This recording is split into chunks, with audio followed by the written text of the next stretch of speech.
So, what is Aeschylus doing?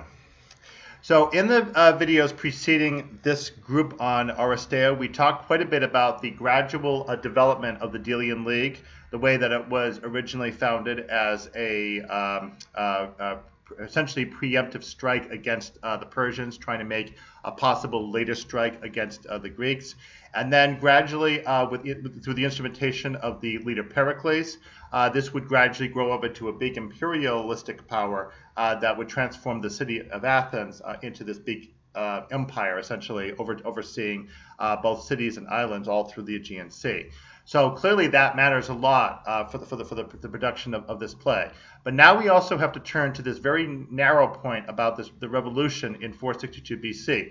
Again, remember that essentially Pericles' augmentation of the Delian League into this imperial state is a huge departure from the government of Athens as it had been established over the last couple of centuries, notably with the archonship of Solon in 594 BC, and then even later than that, the first democracy of Cleisthenes in 508 BC. The big point here is that even with that later democracy, and certainly when you look back at Solon's effort at eunomia, good governance, back in 594 BC, we don't get a sense that the populace is necessarily doing everything with regard to Athenian policy. They seem to be one part of the whole Athenian governmental system, as we see described in Aristotle's work called the Athenian Politeia, the government of the Athenians. And so we seem to sense that although it's a democracy, that it's a democracy only in the sense that the populace is involved with the voting process and has the assembly, but they're not doing everything. Certainly Solon did not necessarily envision that when he set up the original institutions. So the Areopagus Council is essentially an institution set above the populace, and therefore not necessarily immediately answerable to the populace in the way that a pure democracy would require it. So this is the major change that's happening at this revolution of 462 BC, is that Pericles is essentially taking powers away from the institutions and giving them entirely to the populace.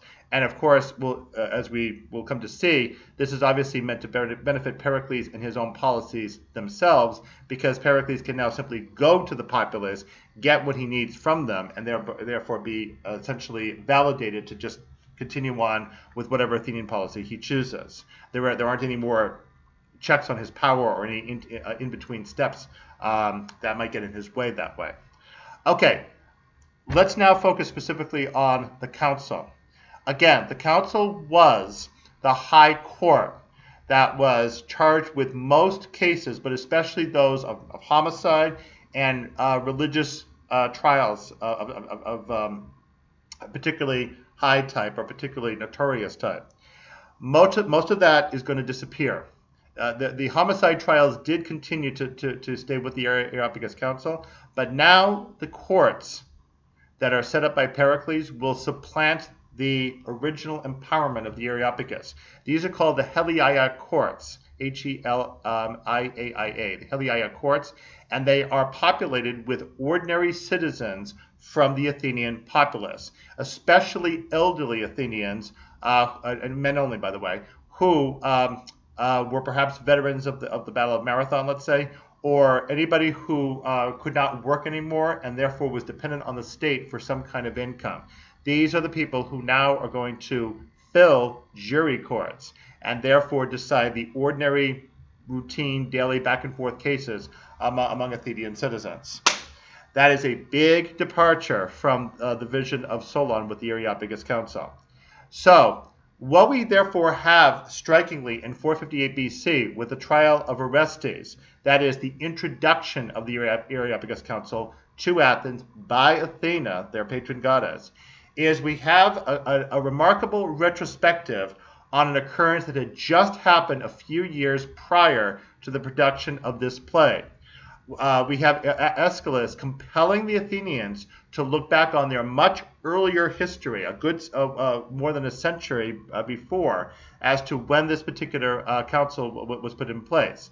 Now, is he trying to speak in favor of it? Is he trying to speak against it? It's hard to say. On the one hand, one could say that he is concerned about the direction that the Athenians are going in becoming so radicalized that maybe they perhaps should be reminded of why the Areopagus Council was there in the first place, to keep power divided in different locations, that maybe having the power centered in one spot, which is now what Pericles is bringing about, might be quite dangerous.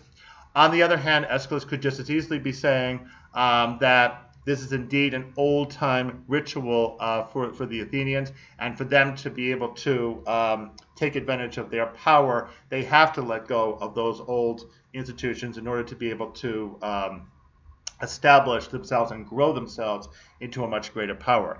Those are both reasonable points of view. I myself am inclined a little bit more toward the former, saying that Aeschylus, I think, does have some concern that this sudden transformation of power all to the populace is perhaps forgetting what was going on in Athenian history previous in order to make this Athenian democracy come about this way, and even a good few decades before that some of his audience members might have been able to remember for themselves, just prior to the Persian Wars, that Athens might be getting away from its prior history that's helped it to become the democracy that it's become.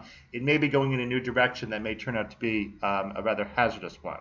Given, obviously, what will happen to Athens later in the Peloponnesian War, of course, one has to be careful about 2020 hindsight. But it does seem to me that Aeschylus is giving a rather positive point of view to the Areopagus Council, and therefore could perhaps be simply tapping the Athenians on the shoulder, just reminding them, just be careful where you take your power.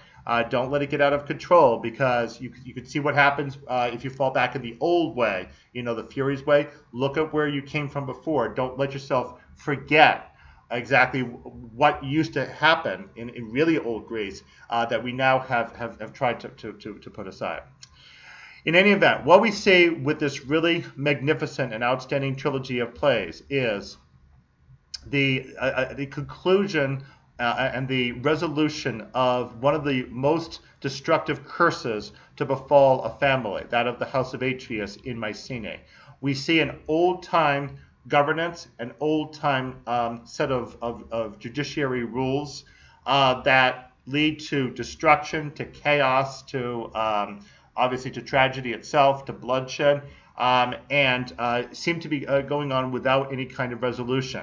Had there not been a trial of Orestes, as we see with many other tragedies, some further kind of tragedy probably would have continued. And in fact, the trial of Orestes didn't end tragedy. There still was some remnants of that curse left over, because Orestes himself would get into some further difficulties while he was king of Sparta.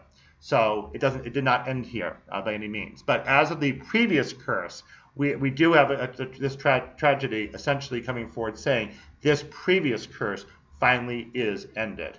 And again, it's a really superb statement to make to contemporary Athens, for the Athenians to recognize what kinds of hard times they've been doing through before, and how their power is now waxing and bringing them into a state of major governmental and socio-political transformation that should be all to the good.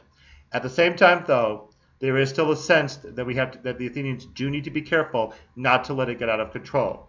And it will turn out, as we can well imagine, that this subtle warning, perhaps in this trilogy, is not heeded, and that will have consequences. Okay, well, thank you again for getting your way all the way through the plays of Aeschylus, and in future videos, we will start taking up the later Athenian history in the 5th century BC, as well as the plays of Sophocles. And we will see you in the next session, in the next video.